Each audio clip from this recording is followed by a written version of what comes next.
representing people injured as a result of other people's negligence for over 50 years here in South Florida. If you get injured as a result of somebody else's negligence, it can be a car accident, it can be a slip and fall, medical malpractice, negligent security. If somebody else's negligence caused an injury to either you or one of your loved ones, give us a call. Our phone number is on our page, our website is on our page, and our email addresses are on our page. Please give us a call for a free consultation. We'd love to help you. Let Zach and I protect your rights. Marlins fans, will they ever come?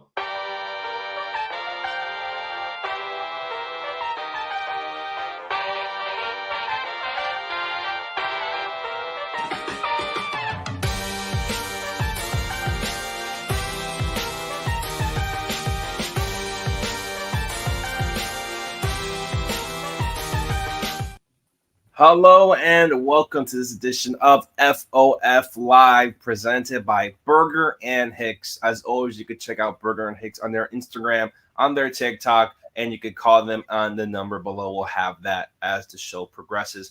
But we have a big stream for everyone here. Some breaking news happening earlier in the day, which we all can't wait to bite our teeth into and see what happens there. That could probably take the majority of this stream. But before that, let's get ahead and talk about this roundtable. We have myself, Daniel Rodriguez. We have Ken Bethad, Eli Sussman, first-time guest, Cade Neinheimer. And, of course, coming back, he was the original, the OG host of FOF Live, Mr. Ethan Badowski. Fellas, Ethan, Cade, how are you guys feeling? I'm doing great. I'm excited to, talk about this series and kind of discuss past years if we get to it. And I'm an Otto Lopez stan. I think you guys all know why I'm here. Kind of Marshawn Lynch territory right now. I'm heated. I'm happy to be back. I miss you guys. It's good to be back back home on FOF Live, and love what you guys are doing. Always a follower, always a supporter. So thanks for having me on. Always, I appreciate. I texted Eli pretty last minute, and I appreciate him letting me jump on. No, always. One of the OGs always have an open invite whenever you want to come on. I think this is really great to talk about. We'll get into the series and the Giants because I know you know about the Giants a lot, Ethan. But let's talk about the news that happened earlier today with Max Meyer being optioned in a corresponding move for Edward Cabrera. Max Meyer, we were actually just talking about him before the stream. If you would have guessed the highest scoring fantasy player for the Marlins, it's Max Meyer. But the way he's been playing, the most consistent starter for the Fish, ERA in the twos, has been there, has gone Marlins first time, I believe, 6 innings so far this year was Max Meyer. And the way he's played, it seems like he was at least going to be the MVP, at least so far in the beginning of the season for the Marlins. But now being optioned for Edward Cabrera. Ethan, you've been wanting to sink your teeth into this. The floor is yours. Yeah, so I wore my Giant shirt on purpose today because my allegiances for this series have switched entirely. My allegiances for this year have switched entirely. This was pretty much a nail in the coffin kind of move for me in terms of my interest in the Marlins this year. Pretty much at this point, the only reason I'm really interested is because I like engaging with the people on Twitter. So much of my following is regarded to the Marlins, and also I just really like baseball, and I'm not going to stop watching baseball. But I mean, at this point, like, I'm pretty much going to just be following the Giants and Cubs, which, we can get into that another time, why I like those teams. But I mean, my family and I had already been planning to go to tomorrow night. Today is tax day. My dad's a CPA, so we're celebrating tomorrow night as we usually do. And the Giants are in town, so it's the perfect night to go. My dad is the reason we like the Giants. And we had already planned to, wear our orange and black as kind of a show of abstaining towards the Marlins. But I think at this point, I'm pretty much going to paint myself in orange and black and run out there on the field in like what were those suits called? Those like all morph suits or whatever. This really pissed me off, to be honest with you. I mean, I asked Eli before if I could still curse, and I'm glad that I can because I'm pretty heated. Meyer's been maybe the only bright spot. I mean, you could say that Jazz is hitting for power, and even though his results aren't great, I think his ABs have been a lot better. Jake Berger's been pretty solid, although his numbers kind of really tailed off from like the first week to the second week. And obviously now he's on the IL. So at that point, pretty much all you had was Meyer. And, you forget that he was a top prospect, not only for the Marlins, but, I think he cracked the top 100 at one point. He was the 9th overall pick in the draft. He's a stud, and he has been a stud for a long time. He was a guy that Marlins fans were excited about for a long time. Obviously got hurt at the end of 2022. We missed him in all of 2023, and you kind of forgot about him because the Marlins had such a great year. And it should have been one of those things like, how the Rangers added Wyatt Langford to their crazy lineup, right? Like the Marlins already had a good rotation. Adding Max Meyer to this rotation should have been a huge boost to this rotation. And it was. I mean, the numbers so far, Meyer in his 3 starts, he's gotten 17 innings, allowed 11 hits, 4 runs, 3 walks, 14 strikeouts. That's good for a 2.12 ERA and a .82 whip. All other Marlins starters, 59 and 2/3 innings, 66 hits, 42 runs, 14 walks, 55 Ks. That's a 5.47 ERA and a 1.35 whip. So he's been their only good starter so far. I know that Luzardo will come around. I'm not really that worried about him. His stuff and his velocity looks good. I think there's some things that need to be refined there. Ryan Weathers has looked pretty solid. I don't think his numbers are kind of harsh on him, and I actually think that he's going to be a nice piece for them going forward. But look at the numbers for AJ Puck. I'm the biggest AJ Puck defender in the world. This guy's a Gator. He can do no wrong for me pretty much. But he's been trash. Like, he's just been trash. He's not a starter. He's being forced to throw in the mid to low 90s because he's trying to conserve energy. That's not his stuff. His shit is fucking 98, 97 with a big slider. Like, they're not allowing him to do what he's best at. He's not a starter. The A's tried him out as a starter in minor league ball. There's a reason he came up as a reliever, because he failed as a starter in his development. To try and push him back to being a starter now when he's already been a reliever for this long, and then to, basically castrate him and have him throwing 92, 93 when he's got 98 from the left side in the tank is ridiculous. And it's been 3 starts now, okay, and it'll be 4 on Wednesday. You have enough to know that it's not going to work. You know what I mean? After that first start, he really blew up. He walked a ton of guys. I think did he even get through the second inning? You kind of looked and said, okay, give this 2 or 3 more starts. Let's see how it pans out. And once Cabrera and Braxton Garrett start coming back, if by then he's still struggling, axe it, let him go back to the bullpen and figure things out. Well, that's here. Edward Cabrera should be replacing AJ Puck in the rotation. Braxton Garrett, now I know we'll probably get into this news, has dead arm and might not make his expected start. I mean, it's just ridiculous. It's just it's an insult to the fan base. They're 3-13, and the fans are already teetering on the edge of, why am I even going to watch this year? It looks like they're heading for a rebuild. I think they're going to lose a lot of the fan base with that. It's going to be really hard to keep this fan base around through another lengthy rebuild. And this is how you reward them, with the best player on the team so far being sent down to the minor leagues. It's just fucking bullshit.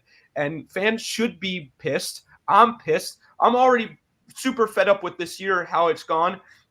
I've been, I guess you could say, defending Peter Bendix and saying that, well, if his plan works out in 5 years, we're all going to look back at this and we're going to laugh, and, it's all going to be worth it. But I mean, good luck keeping people around that long at this point, if this is how it's going to go, because, we can break down this. I want to get you guys in here, and then we can kind of start breaking down the move.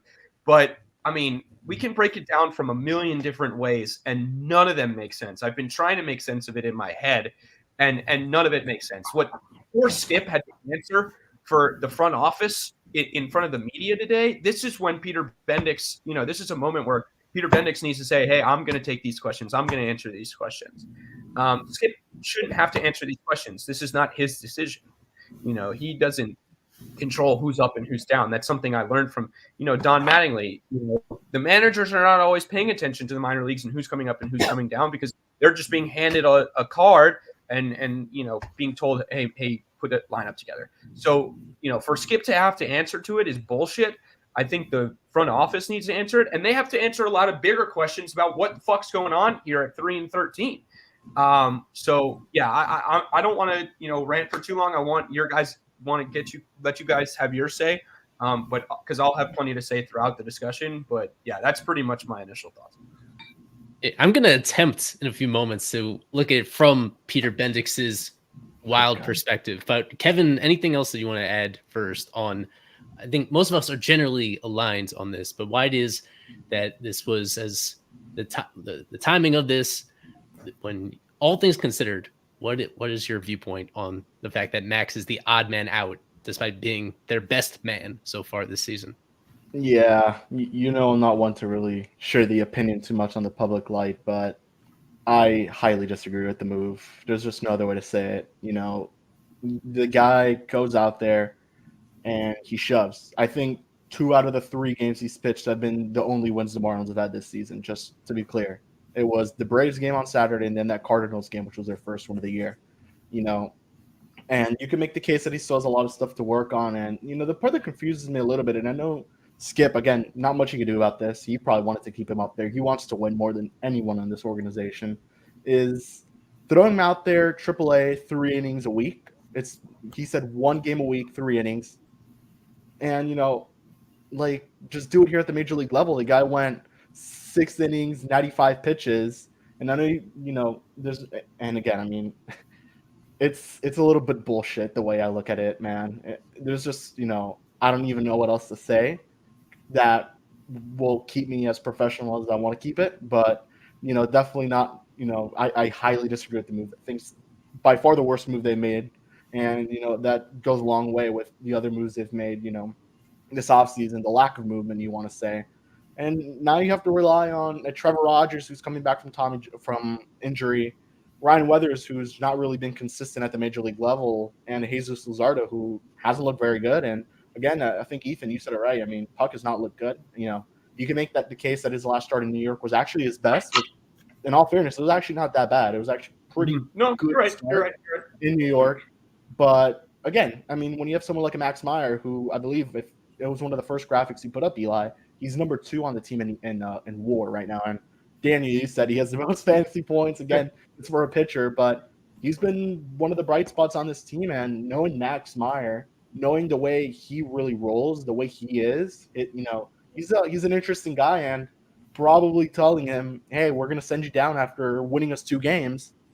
He must be pissed. Let me ask you guys this. He's pissed. He's always pissed. You don't imagine how pissed he is. Do you guys think this is Peter Bendix trying to be too much like the Rays here? I feel like this is kind of maybe a move that the Rays would have done, trying to bring in, putting down one of their top guys, whether to hold them out or throw for the rest of the year. Do you feel like this is something the Rays, is Peter Bendix trying to be too much like the Rays? And maybe is that something that he's trying to be too much like Tampa Bay with this move and not trying to make his own decisions rather than trying to be like, all right, how do we become like that team? And this is where I want to go to Eli.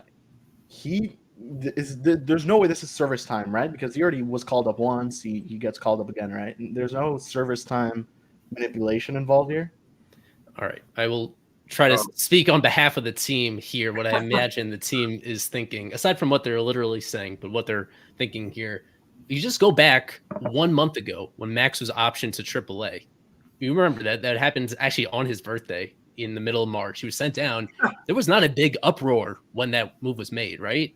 If you go back to it, that was not a controversial decision to send him down at the start of the year. They thought their top 5 starters at that moment were going to be, in no particular order, Luzardo, Yuri, Puck, Weathers, and Rogers when they optioned down Max. As it turns out, Yuri, it was just coincidentally like the very next day that he reported having that elbow issue, and we know how that went. Since then, he didn't return.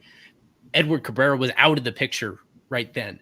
So Max comes in to the equation because of that Yuri injury. Now Edward is finally on his way back. Looked very good in his last start. I watched it. I watched his last start, and he's out of options. Cabrera is. It's kind of inarguable that he should be in the rotation right now. So question is, who is that odd man out in order to get Cabrera back in? Ethan made a compelling case that Puck should be the odd man out because He's the major league walk leader to this point in the season. He looks completely uncomfortable in this role. His velo is down. He's not the same guy that they thought he would be coming out of camp.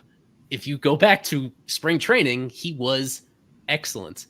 What stood out is not only the amount of pitches he had, his control of those, but his velo was maintaining really well in spring outings. He was sitting 94, 95 throughout those performances, enough so that I, on my own, as somebody that was fairly pessimistic about the Marlins, I thought that this wild experiment could work despite being how unconventional it was and the long drought he had from being a starter. And I would argue that 3 starts is not enough of a sample to totally kick that experiment off the road and like scrap it again.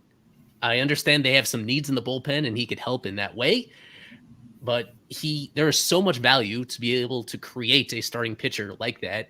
And he was checking so many boxes, ramping up for the start of the season. It's hard to explain why he's been so bad since the season started, but I'd also point out that he is getting slightly more respectable with each start. In his last outing, I think he limited the Yankees to 2 runs and 1 earned, and he almost made it through 5 innings. It wasn't pretty. It has not been pretty to this point. If he continues to lead the majors in walks, it's not going to be a long leash, but I would say 3 starts is a little bit premature to pull the plug on that. Now from Max's perspective, it was never going to be realistic that he's going to make 32 starts in the majors this year. His previous career high is only 111 innings, and that was a few years ago. Just in general speaking, guys coming back from Tommy John, there are so few exceptions of guys that actually have no training wheels on them for that first year back. Like, they're going to have to make a decision at some point to reel him in and pace him for the course of an entire season. So what they do is, they send him down where his workload is going to be more limited, where he's still going to be in some sort of a routine, but at the same time, they'll be able to preserve most of his major league innings for later in the year. The other ways of looking at it is, why couldn't they, all those other factors considered, why couldn't they send Max to the bullpen? We've been talking about him. If he does simplify his game plan and he's just a fastball slider guy, he profiles as a really good reliever. This bullpen has been crap all year long, and yesterday was yet another reminder of it. The main difference between 2023 and 2024, they could really use him in the bullpen. I think there's an argument that you'd rather have him there than Birch Smith. Birch Smith is still on this team. I understand that. That's a guy that has options. Could kick out Birch Smith, put Max Meyer in there. He hasn't done the reliever thing in a few years. Max, he hasn't done it at the professional level. They've been focusing on him as a starter. So that's something where I think that is perhaps like the middle ground, where this guy is very clearly good enough to pitch in the majors right now and help this team. And we're so early in the season. There's 90% of the season to go that it is just a preposterously bad look to kick a guy off your major league pocket by sending him to the minors. Just for doing absolutely nothing wrong, for doing as good as anybody else. Understand that. They also are looking out for long term with him. I mean, the other side of it is, as early as it is in this year, I don't think anybody rationally thinks this team is going to be competitive throughout the entire season. Eli, your mic is cutting out a little bit. Yeah, while Eli fixes his mic, about Max Meyer, he's the only Marlins pitcher so far this season to go through 6. He's done it twice. He's the only one to have done that. He's at least giving them one. He's actually preserving the bullpen. And with this move, it just taxes more on the bullpen, which Eli mentioned is easily probably the worst one in baseball, if not the National League. With guys and everything. It just looks just such a bad look, especially taxing on that bullpen. What does this mean now for the bullpen? Now you have to rely more on those guys. It just seemingly now looks like, hey, we don't mind our starters going 4 2/3 innings. Oh, if we get 5, we're good there. Oh, if they give us 4, whatever, we'll just put in more on the bullpen. It just seems like a bad move in terms of if you're trying to prevent innings pitched for your bullpen. I believe Brian Hoeing is in the top 3 of innings pitched for the Marlins, top 5 at the very least. Mm-hmm. I understand that end. Well, I think that, one thing I want to say about that, Daniel, is that the the bullpen has struggled so much because it's been so overworked, and it happened right out of the gate, right? And the Marlins came into this year knowing they were going to need an innings eater because their innings eater is not pitching this year, right? So they don't have Sandy every fifth day to eat 7, 8, 9 innings like he was giving you the past 2 years. You know what I mean? So they don't even have a guy right now that's going to go 6, that's going to eat 6 for you. So getting 4, 5 innings out of the bullpen every day, I mean, is just insane. It's completely unsustainable. And, you know, we go back to this Puck start that you know, he looked better, right? He still had 5 walks, 4 hits, and only struck out 2. And that's for a guy that was elite at striking guys out at the beginning of the year last year. You know, I don't know what happened, what that injury was, but I mean, it could have been really bad because, you know, he kind of hasn't been the same pitcher since he went on the IL, right? If you remember at the beginning of last season, the Marlins were like started 12-0 in 1-run games. And pretty much that was because of AJ Puck and how dominant he was at the beginning of the season. Goes on the IL, comes back, not the same guy. I think I kind of remember him being better towards the end of the year. They were throwing him in the 6th and 7th inning, and he kind of got back on. Sorry, that's my dog. He kind of got back on track and was more like the guy that we, you know, had seen at the beginning of the year, right? But now, yeah, I think Eli kind of said it best, right? Like, he looks like he's trying so hard.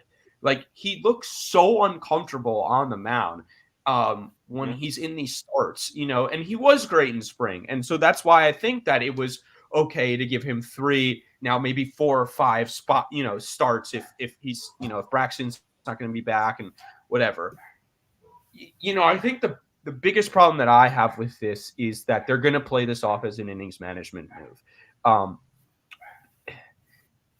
Throwing him 3 innings at a time every 6 or 7 days is just fucking bullshit. Like, that's just a bullshit way to handle your team. Like, I don't think that's a Rays move necessarily, Daniel. I think that's just a bullshit move. Like, that's bad for I do have some breaking news that it's not Max Meyer. Actually, finish, Ethan. This is like, what? No one cares about this. No, go ahead. Okay, someone's gonna make their debut.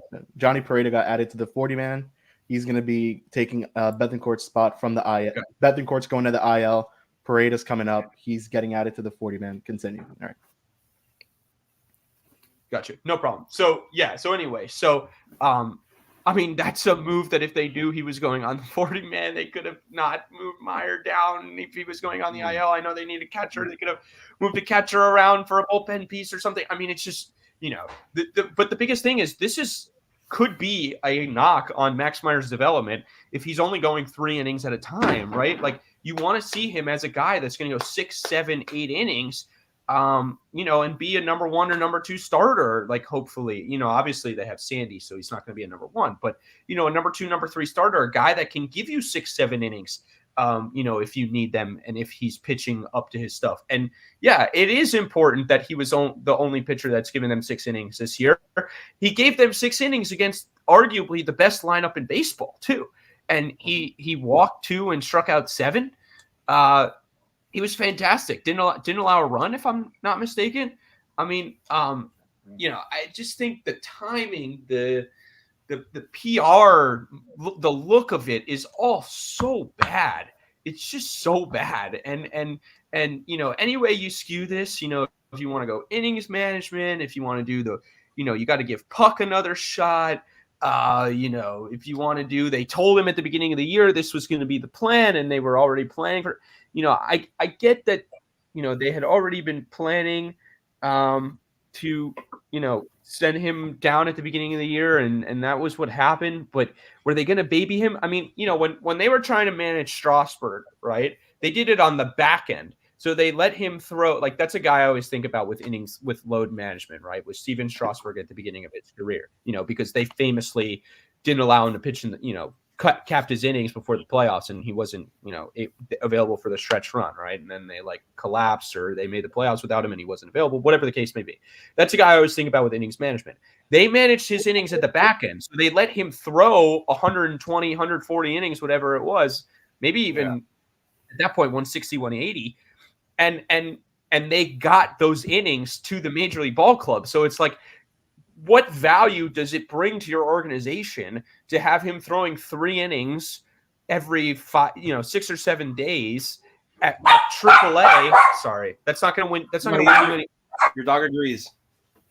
That's not going to win you any baseball game, right? Like, that's not going to build anything for the future. That's just going to, prevent him from getting hurt. Which, how did it go with Yuri Perez last year? How did that go when they did the same exact fucking thing? You know what I mean? They went 0-8 out of the All-Star break or whatever it was right after they sent him down, and he ended up getting fucking hurt anyway. At least Max has already had the surgery. Guys, I'm not saying that he should go out there and throw 200 innings. He probably shouldn't do that. But to me, it makes more sense to manage on the back end rather than babying him throughout the year, because that got them nowhere with Yuri. There's not necessarily, any science out there that that's the way to do it. There is no proven way to do it, right? Like this has been something that has been discussed widely about the elbow issue, this epidemic of elbow injuries that we're having in Major League Baseball right now, right? Is that there's no right way to do it. Guys are just not meant to throw this hard. And if they're going to get hurt, they're probably going to get hurt, right? Like Yuri was always going to get hurt. Sandy was always going to get hurt. A guy like Spencer Strider was always going to get hurt, throwing 99 with that much spin and that much velocity that many times. But, at least get some value out of it for your Major League Ball Club. Like, it does nothing to, for the Jacksonville Jumbo Shrimp to, have a win every 6 days because, Max Meyer gives them 3 shutout innings. Like, in some ways, this is worse than, I hope you guys can hear me clearly again. Yeah, we can. Now you're good.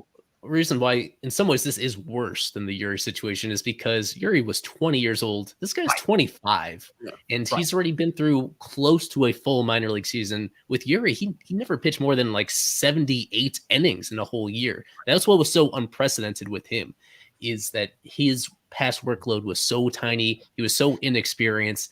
And Max, even though he's coming off of this surgery, like they slow played his return from this surgery, and he has more extensive experience before. And I even mentioned that like he has a background even as a reliever, where it's not totally foreign to him to help the team win in that department. And it's not unreasonable to think it is important to get him reps even as a reliever if you want to manage his innings, but do it in the big leagues. There's no reason why you punish him in terms of money, in terms of service time. Kevin brought this up. I should have addressed it. When he was on the IL, he actually was getting service time. He was getting big money. He was in the Major League one. Yeah. And as it turns out, now when he's a more polished pitcher, ironically, like now he's getting demoted and he's got to just wait his turn and can't really do much about it, despite the performance saying clearly that he was helping the team. I think there were plenty of questions. I wrote more of an article on this if you haven't seen it, on fishonfirst.com. I think I just put it up yesterday about it, about how there are still things that he has to prove. This doesn't look completely sustainable, but when there's something as simple as rewarding guys when they're performing, and when he's not just like held his own, but when he's been your number one guy, the most important guy on your team to this point in the season, this early in the season, when nobody is mathematically eliminated yet, where you still should be putting together a roster that makes sense, it's intuitive. Like it is just so appalling to your actual fan base. It alienates them completely because it's just there's no goal here. There's no coherent like vision here other than like pointing to really, you have to really reach for straws to make this, to justify this. And there's a couple of ways they could have gone about this move too. It didn't have to be specifically Max, and if they didn't want to give up on this AJ Puck experiment, they could have sent him down. And I know people have said no, don't, but like think about it. He goes to AAA. He's able to pitch as much as he wants. No offense to those guys down there. Results really don't matter down there in terms of the score or what record you have.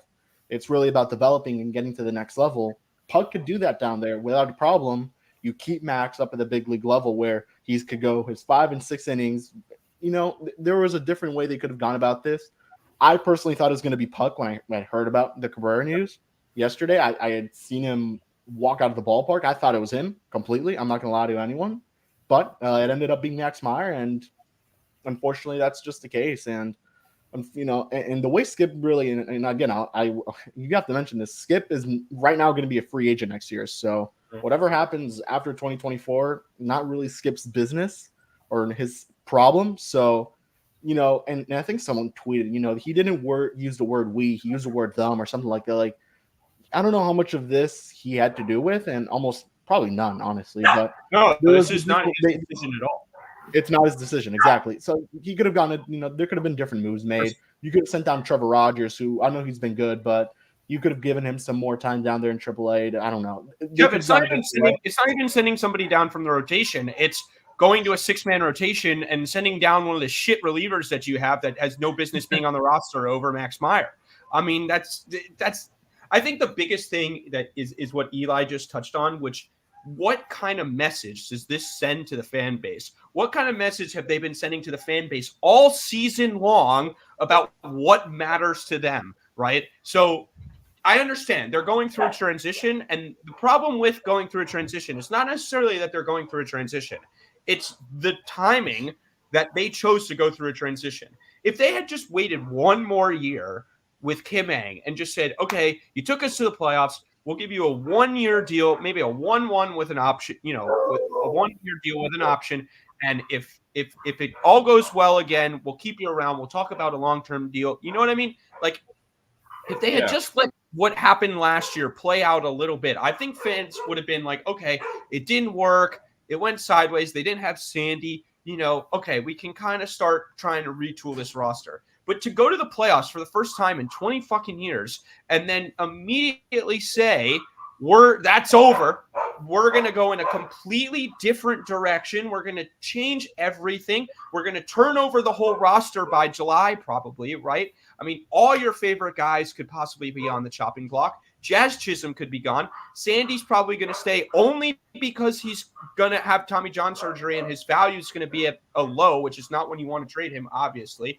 You have no idea who's going to be on the roster next year. Peter Bendix is probably going to build the roster how he wants to build it. I mean, that's what he did by bringing in Bruhan, Bethancourt, all these experiments that have failed miserably so far, right? They have like 2 hits combined.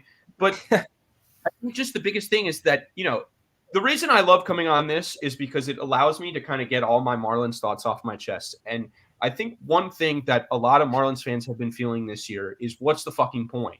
And what kind of direction are we heading in?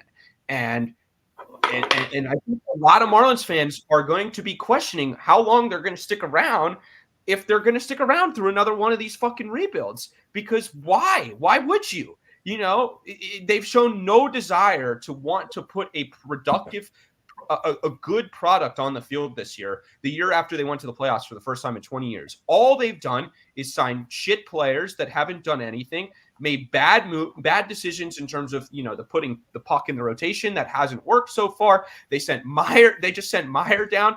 I mean, it's very, very frustrating. It's very upsetting. And I too go to these games and have to face these media people. So I would like to be as professional as possible, but it's hard because there is the fan in me, that comes out. And just to watch this team, a team that, I want to do well, I want this franchise to have success, and to watch them just shoot themselves in the foot over and over again by making these decisions. And I also care about you guys. I care about the fans. I want to see the fans happy. Marlins fans have stuck through so much. They deserve a good product. And to see them basically have their faces spit in time and time and time again because of, bullshit baseball politics. I mean, it's very, very upsetting. And I think this is just another move that just shows, we're not trying to win this year. We have no interest in winning this year.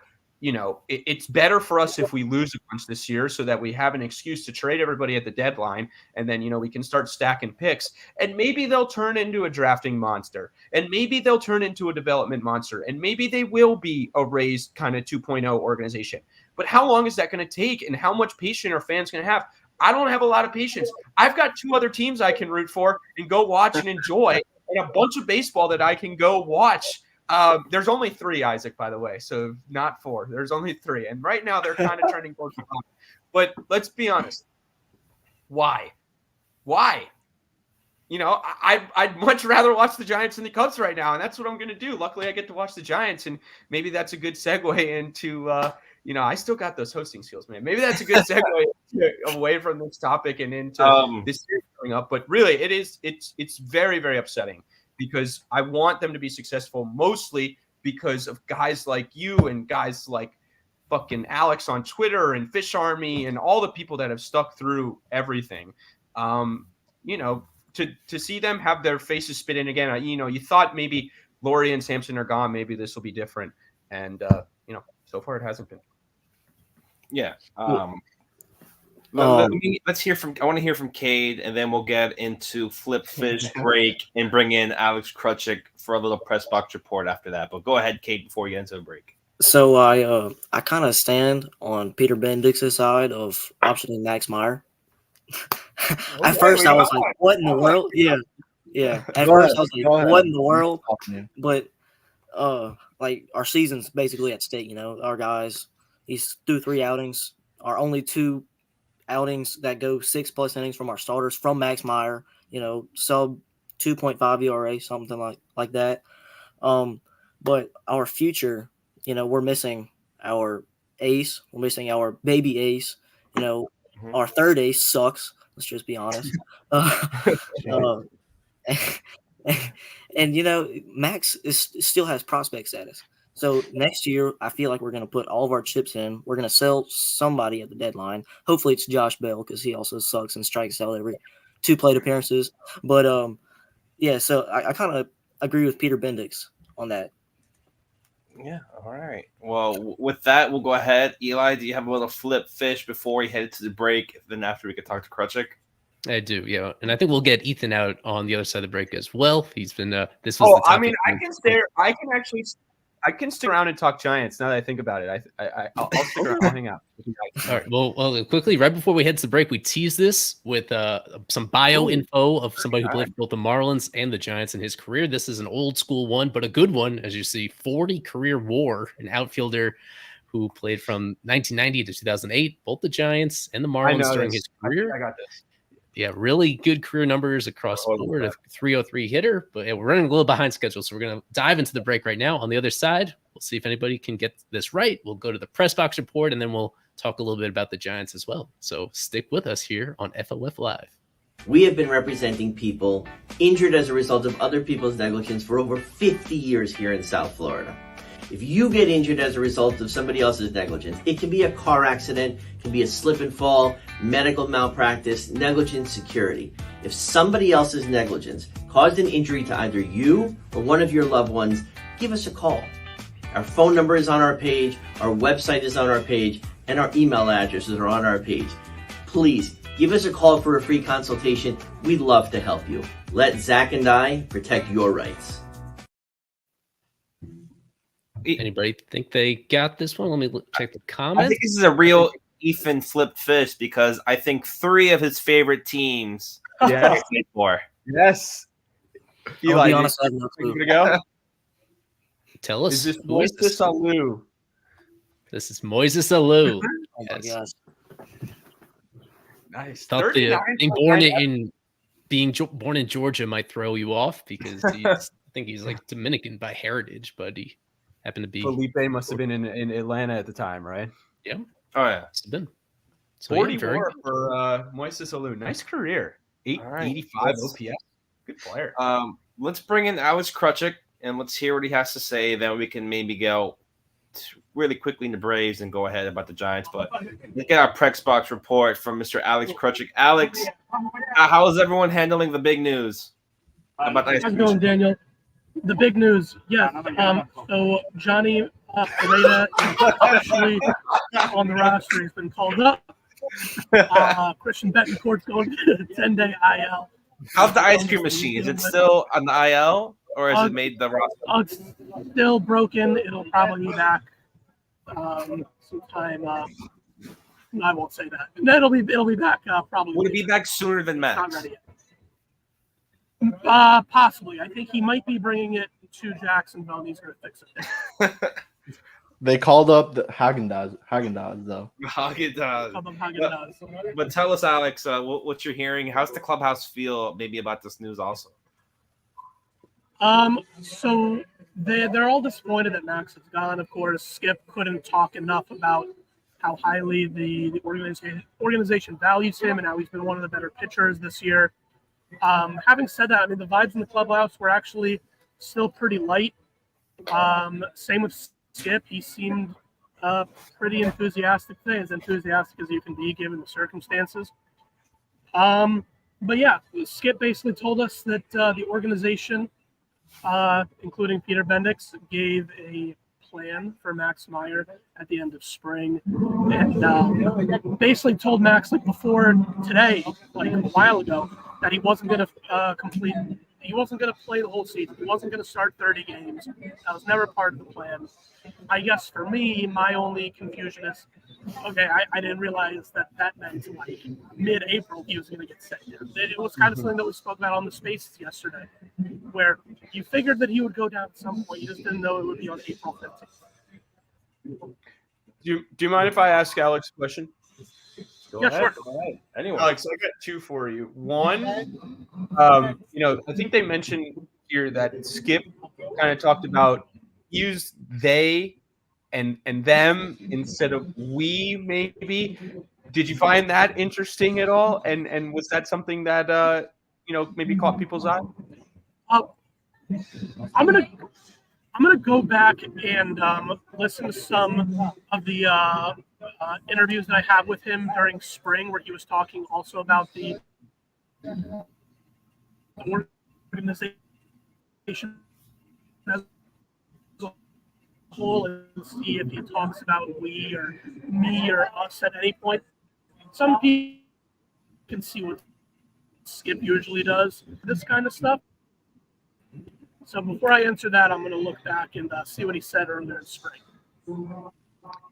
All right, and I blanked on my other question, so I'll let you guys continue. Did you guys talk to Mr. Johnny Pareda?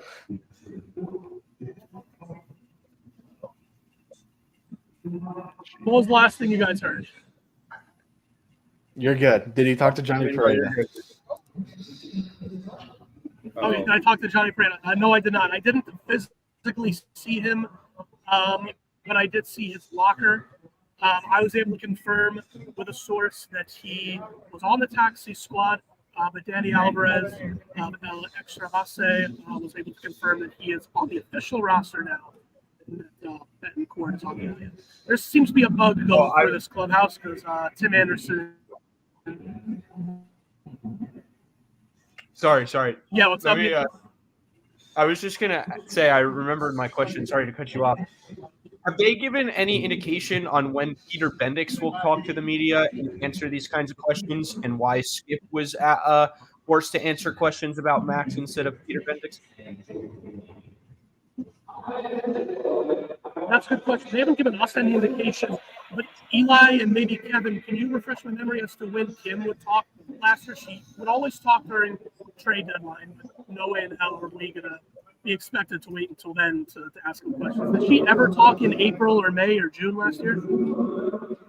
She might have. Maybe when it was rough stretch. You're muted, Eli. You're muted. Yep.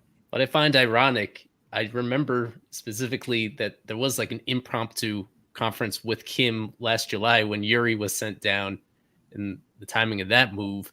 So it is, at least last year, the precedent was that whenever there were any surprising moves, she would hold something really quick and informal on something like that, especially something this polarizing or this unpopular, just to like do some damage control on it. So I do find it odd that he's not around to like address this. Maybe he will be during the game. Sometimes they squeeze it in the early innings of a game if it was in this situation. So I would hope that he does it soon, because like this is about as ugly as it could get for something so early in the season. Yeah, well, from my time there, I remember Kim would answer to bad stretches if they were in a 7-game losing streak. Maybe she would go in front, trade deadline, obviously, and then big decisions, maybe a trade, a guy getting cut, an extension, those kinds of things. Those were the times that maybe the media would get to meet with her. So yeah, I think the last time like this last year was the Yuri going down right before the deadline, and then right after, and the date of the deadline. So I think that was the last time. Did you guys talk to Soler at all? No, I didn't get the chance to talk to Soler. Skip was talking about him, just saying that he was a great help, especially with some of the guys, especially some of the Spanish-speaking guys, since Skip himself doesn't really speak Spanish. So he said that he was able to keep everyone in line last year. He said he's a great hitter. He's glad that he got the contract that he got, and he's glad to see him here, but he's also happy that he'll be out of here in 3 days because he's a very good hitter. I did see him hit some taters, though, in batting practice. So hopefully he leaves it all in BP. All right. Anything else you guys want to mention to Alex before he has to write the best recap of his life? Take us through the injury report. I know Braxton Garrett had what they call dead arm on there, and some other guys I think are still progressing. Yeah, sure. So Braxton Garrett, his most recent rehab start was on April 12th. His most recent bullpen, sometime between then and now, he left with a dead arm. Skip said they're going to do some tests, some imaging, and all that. He said it's fair to say that he will probably not make his next scheduled start, whether that was ever going to be here or down in Jacksonville or down in Jacksonville. But he also clarified he might not have to miss a start. It's not etched in stone, but he anticipates that it probably looks that way. He'll have to miss a start. JT Shagwell threw a live bullpen today. Threw another one on Friday. Yuri Perez is here in Miami. We saw him today. Josh Simpson will throw a bullpen in the next few days. Jupiter, Vidal Brujan went down yesterday and left the game with right knee patellar tendonitis. He is available off the bench tonight. Saw him walking around. He's got some sort of pad or brace on his knee, but he was moving around pretty well in the clubhouse. He was just walking, so not a high bar to clear, but for whatever it's worth, he looked pretty good. And then, of course, Jake Berger. One player who is specifically the left intercostal muscles. Got it. All right. One player who is fully healthy is Otto Lopez. What did Skip say about him? Who?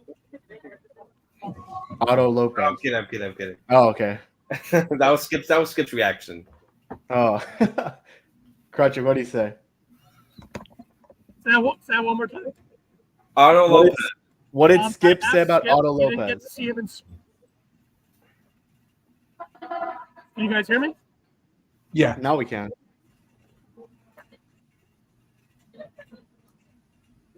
Okay. Skip says he doesn't know anything about Otto Lopez. Obviously, Otto Lopez was with the San Francisco Giants through camp, and he was waived on April 4th. And says he doesn't know anything about Otto Lopez, but he was able to hear some good stuff from the hitting coaches down there. So excited to see him up here. He plays all three infield positions: shortstop, third base, second base. We also spoke to Otto Lopez himself. He says he's already becoming friendly with the guys here. Had some good conversations with Skip and some of his future teammates.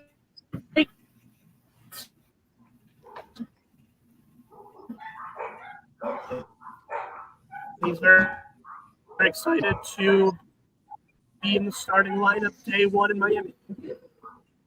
Good. All right. All right. And he's not. All right. Yeah, Alex, sorry for the connectivity issues over there at the press box. Jeez, the What press happens box when we push this too close to game time? All the background chaos going on there sometimes messes with things. Let's just hop into what's going on. Let's get into the lineups. The Marlins lost to the Braves that series. Nothing really crazy. Max Meyer looked good. About it.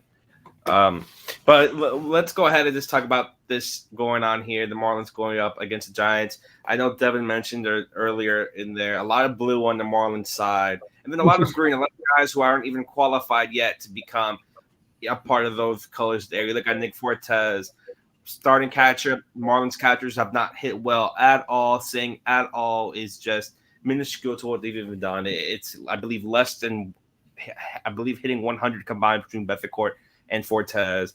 We could go more on the Giants. Ethan, resident Giant Cub, Marlon, what are you seeing on the Giant side? Maybe talk to us a little bit of the guys you're seeing, some of their free agents, with Matt Chapman and Young Ho Lee. So the interesting thing about this Giants lineup, Daniel, is that they're smoking the ball. The last time I checked, they led the league in average exit velocity, and they were second in hard hit percentage. Or maybe the other way around, whatever the case may be. But they're smoking the ball, but their offense has not been super productive. Their situational hitting has been really bad. Chapman kind of hasn't gotten going yet. Soler kind of hasn't gotten going yet. A guy that's been really great for them is Lamont Wade Jr. He's awesome. I think he's a really great player. Tyro Estrada and Yastrzemski are also struggling, and those are kind of guys that, for Giants fans, you kind of expect to get some production out of. But I think this lineup's going to be good. I think this offense is going to be good. Their underlying statistics, I mean, look, there's a lot of red on this map if you really look at it here. Their underlying statistics are good. And I kind of think that this offense is just sort of waiting to break out. They hit a bunch of home runs against the Rays the other night in a big win. What I'm really excited to see is the Giants pitching. So in this series, I don't know who goes on Wednesday, but Kyle Harrison goes tonight and Jordan Hicks goes tomorrow. Harrison was on Wednesday. Keaton Wynn. Yeah, that's what I figured. It would be Wynn or I forget, Beck is the other guy that they've kind of been mixing and matching because they have a couple injuries, guys that they're waiting to get back, including Robbie Ray. But I'm really, really excited to watch Jordan Hicks pitch. He was obviously a reliever for the Cardinals last year, and a lot of people expected him to sign as one of the better relievers on the market. The Giants ended up signing him and converting him to a starting pitcher, and he's been fucking lights out so far. His first should have been right. Yes, his first 3 starts have been absolutely awesome. So I'm excited to watch him pitch. And Kyle Harrison is a guy really interesting, like kind of gives up a bunch of contact, but he just fills up the strike zone. He has good stuff. There's a reason he was a top 50 prospect. I think he's going to be a really nice piece for the Giants. I think this is a pretty good team. They haven't really played great baseball so far. Snell has struggled in his first 2 starts trying to knock off the rust because obviously he signed so late into spring training. But yeah, it'll be interesting. I think the Giants are coming in probably hoping that this could be a get right series for them where they maybe take 2 or 3 or sweep the Marlins and kind of go out and maybe never look back and kind of get hot and start contending in the NL West the way they thought they would. Obviously, they're not going to be able to catch the Dodgers, but this is a pretty good ball club. I mean, if you look at this lineup, like that's a pretty solid lineup. Ahmed's been really solid defensively, doesn't bring a ton to the plate, but mix and match. They've got versatility. They got guys off the bench. And I think that, if they get some situational hitting, they should be in a good position to do some things this series and get right. I have one note on the Marlins lineup and only one note, and that is Tim Anderson in his 9th major league season is the starting cleanup hitter for the very first time in a major league regular season game. That shows you how limited the Marlins options are, especially against lefties, especially when Jake Berger is no longer in the equation. TA has never been a cleanup guy. He has 1 home run in his last 153 games, and yet he is the fact that kind of speaks to where they are in terms of their limited options. That's all I have on the Marlins side of things. Cade, talk to us about what you see in this lineup. Maybe even the pitching matchups, because I believe Jordan Hickson's going to be a fantastic matchup there. Maybe what you're really seeing between this series against the Giants. Well, one thing I'm really excited to see, I talked about this at the beginning of the show, is I love Otto Lopez. He's formerly the number 4 prospect in the Blue Jays organization in 22, and in 2021 he was the number 12 prospect. So he's a franchise, really good player in MLB. That's why I know him. MLB this year. And so once I got a Twitter notification that I saw he was on the Marlins, I started freaking out, because I thought he was a stud. So far, I honestly think that Emmanuel Rivera, he's been solid. He's not been good. He's been viable because, we traded for him for what? Cash, right? So he's basically what money can buy in MLB right now is terrible players because everybody's off the market except Trevor Bauer, which was who we really need right now. But that's really all I see. Actually, I lied. Josh Bell's been hitting it. I lied. I said he strikes out a lot, which is what he does. I said he sucks. He still does, but he hits the ball hard. Every time he hits it, it's going 92 miles per hour. So, it's really just a reminder that so early in the season, you have like one good game, you hit 1 home run, and that alone, as he did this weekend, and that really changes your line pretty substantially. So he's had a few moments in there, but overall, not quite the same guy he was at the end of last year. Yeah. We can Not always too much go ahead to and talk about Avi. Well, what about you, Kevin? Talk to us. Maybe we're seeing the lineup, but do you want to mention at all maybe the pitching matchups that we are going to get this series? Because this lineup, if we could talk about it, it's not great. 6 through 9 are not what you want in the major league lineup. Yeah, you just hope one of these guys gets it going. I mean, Emmanuel Rivera didn't go through a spring training with the Marlins. I think it's just worth giving him some time. You're getting Otto Lopez up at the major league level at the perfect time. That guy's been raking, and I think he has an over 600 on base percentage. So, dude's been great. Hopefully, he keeps that up here at the major league level. It's a good ballpark for him to do so as well. I think he mentioned in his little scrum that he's really a contact hitter, and he's going to live up to that here at Lone Depot Park with the gaps that give you some good gap to gap, and you have him and Luis Arias back to back in that lineup. So I like to see that. I kind of wish they would put Brian De La Cruz a little lower in the lineup, and I know he's been a pretty good hitter for them, but he really looked good in that 7th spot. And it's also 6 or 7 you could put him down there, and it also gives way to have some sort of production down there in the lineup. But again, you just hope someone like an Avi Garcia gets it going once again against the lefty. Nick Fortes has been not very good, but we'll see. Still a long way to go, and I'm excited to see what the pitching matchups bring. Kyle Harrison's a very good prospect. He's at his moments. His ups and downs, but we'll see what happens with Edward. And this is a very good Giants lineup, very very good by far. One of the big winners of the offseason. Getting Jung-Hoo Lee, Jorge Soler, and Matt Chapman in that lineup definitely puts that is one of the best teams in the National League. So should be interesting, but we got prediction time, so we'll talk too much. Yeah, I was about to mention that. We can go into prediction time here. We can go a little bit maybe of length there for prediction time, but Eli, if you have that leaderboard, we can go into that before getting prediction time. You're muted, Eli. Give me a moment to pull that up. I don't even think it's worth putting it.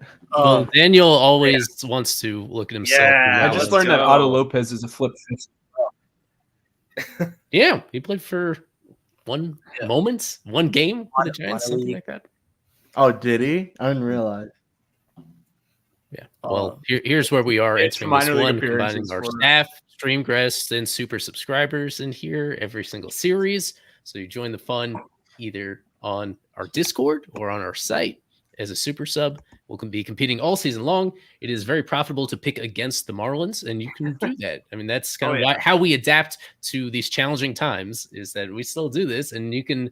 It's just as that option is still right there for you if you're able to put your biases and your hopes and dreams aside and just look at this team flatly. They've lost every single series so far, and Daniel has been unafraid to continue that trend. Prove me wrong if they want me to pick them. Yeah, and just really quickly, we'll touch on some of the super sub predictions that have come in so far earlier today. There are a couple more that I need to log in before we lock this in completely, but it's pretty split down the middle between more optimism and a turnaround and more realism about where the team is right now. Yeah, we have an Otto Lopez MVP pick, several Confortos, at least one Jorge Soler, and I think there's more coming in that I'll log in. So yeah, pretty split down the middle between how the series is going to go. All things considered, Marlins are at home, and you'd think that eventually the pendulum is going to swing the other way after losing 5 consecutive series to start the season. At this point, we do have a prediction time video from the press box. Krutchik and Isaac Azut. Let's hear what they are anticipating in this 3-game set. Prediction time from Lone Depot Park press box. We got 3 games against the Giants. I'll go first. I think the Marlins unfortunately fall 2 out of 3. Get a lefty on the mound.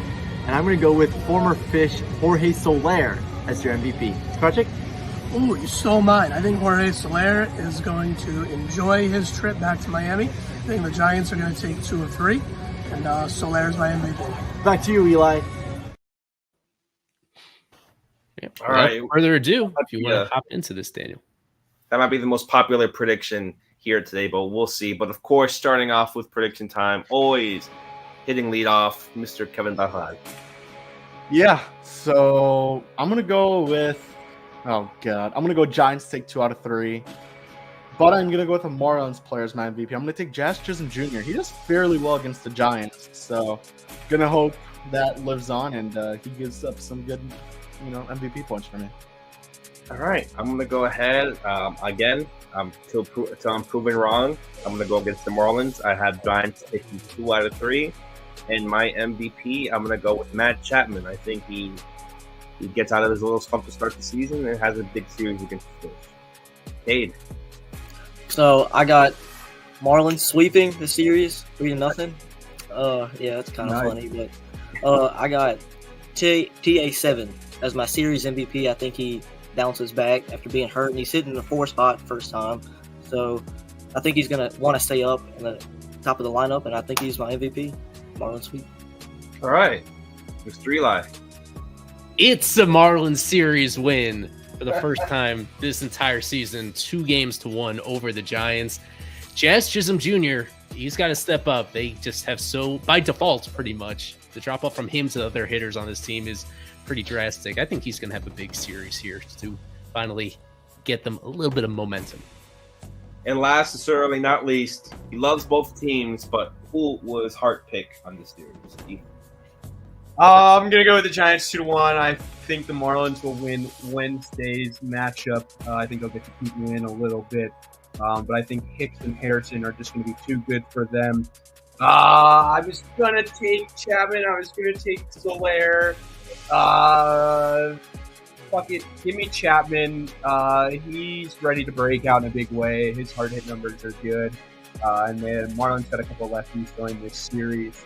I would take Jung-Woo Lee, but 2 lefties. I'm going to take a righty in this series. So, Giants take 2-1. I'll be there tomorrow night. I'm very excited. Knowing how things go, they'll probably lose the game on there. But, yeah, and Matt Chapman MVP. All right, you've heard it here. All of our predictions, almost going 50-50 there in terms of maybe who will win between the Marlins and the Giants. But, again, for myself, Daniel, for Kevin, for Eli, for Cade, for Ethan, Isaac, Alex K., this has been FOF Live presented by Burger and Hicks. As always, go fish. Thank you.